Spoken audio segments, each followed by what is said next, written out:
शरीफ होरां दी तबीयत ते उन्हां दी वतन वापसी पाकिस्तान दे हर टीवी चैनल ते डिस्कस हो रही है। हुकूमती नुमाइंदे होन या अपोजिशन दे लीडरान, हर कोई अपने मौकफ दी ताईद विच दलीलां कढ रहा है। नवाज शरीफ साहब यहाँ से झूठ बोल के गए हैं, वो जेल में एक कैदी थे और वो यहाँ से निकल के गए हैं। अब नून लीग ये चाहती है कि वो जेल से अपने मुजरिम को फरार भी करे और उसके बाद पॉलिटिकल डैमेज भी नून लीग को ना हो। अगर वो पाकिस्तान का सफारतखाना पाकिस्तानी है, अगर नवाज शरीफ कल वहां जाके पेश होकर सरेंडर कर देते हैं तो आप उनकी एक्सटेंड कर देंगे जमानत वहीं? ये गवर्नमेंट नहीं ला सकती मियां नवाज शरीफ को बरतानिया से। बरतानिया ने देना ही नहीं इस शख्स ने।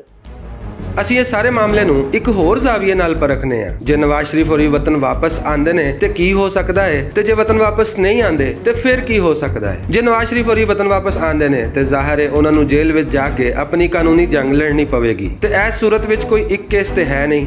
ਐਨੇ ਵਰੇ ਹਕੂਮਤ ਕੀਤੀ ਹੈ ਤੇ ਮਾਲ ਵੀ ਚੋਖਾ ਬਣਾਇਆ ਹੈ। ਸਾਰੇ ਮਾਲ ਦਾ ਨਾ ਸਹੀ ਤੇ ਅੱਧੇ ਮਾਲ ਦਾ ਹਿਸਾਬ ਵੀ ਦੇਣਾ ਪੈ ਗਿਆ ਤੇ ਮੀਆਂ ਸਾਹਿਬ ਹੋਰੀ ਕਿੱਥੋਂ ਦੇਣਗੇ। ਲਿਹਾਜ਼ਾ ਫੌਰੀ ਤੌਰ ਤੇ ਉਹਨਾਂ ਦੀ ਵਤਨ ਵਾਪਸੀ ਦੀ ਉਮੀਦ ਲਾਣਾ ਬਾਂਦਰ ਕੋਲੋਂ ਇਲਾਜ ਕਰਵਾ ਕੇ ਠੀਕ ਹੋਣ ਦੀ ਉਮੀਦ ਲਾਣ ਦੇ बराबर ही है।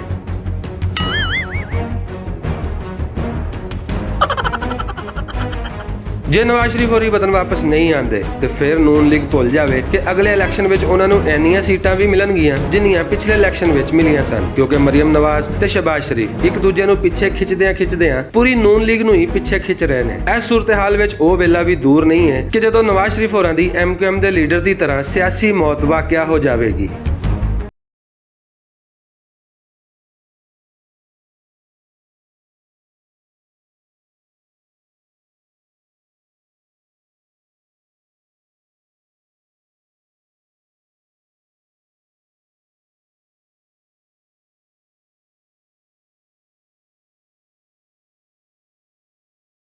शरीफ होरां कोल मरन दे भी दो रस्ते ने, या ते वापस आके अपने केसां दा सामना करन ते सियासी शहीद बन के अपनी पार्टी ते वर्करां लई एक मिसाल बन जान जेड़ा कि मियां साहब दी नाजुक तबीयत नूं सूट नहीं करदा, या फिर लंदन रह के MQM दे कायद दी तरह जिउंदे रह के भी सियासी मौत मर जान। बज़ाहिर मियां साहब ने फिलहाल बाहर रहन दा ही फैसला कीता है ते इंतजार विच ने कि किसी तरह इमरान खान ते अहम इदारियां दी आपस विच लड़ाई हो जावे। इमरान खान दी खुशकिस्मती ये वे कि इन्हां दी पार्टी विच कोई मरियम नवाज नहीं, जे हुंदी ते शायद हुण तक ये लड़ाई हो चुकी ਹੁੰਦੀ। लिहाजा इस लड़ाई का दूर तक कोई इम्कान नहीं। इसलिए ਅਸੀਂ आख सकने हैं कि मियां साहब ने अपने मुस्तकबिल ਲਈ ਜਿਹੜਾ फैसला किया है ਉਹਦੇ ਮੁਤਾਬਕ ਉਹਨਾਂ ਦੀ सियासी मौत बस होने वाली है।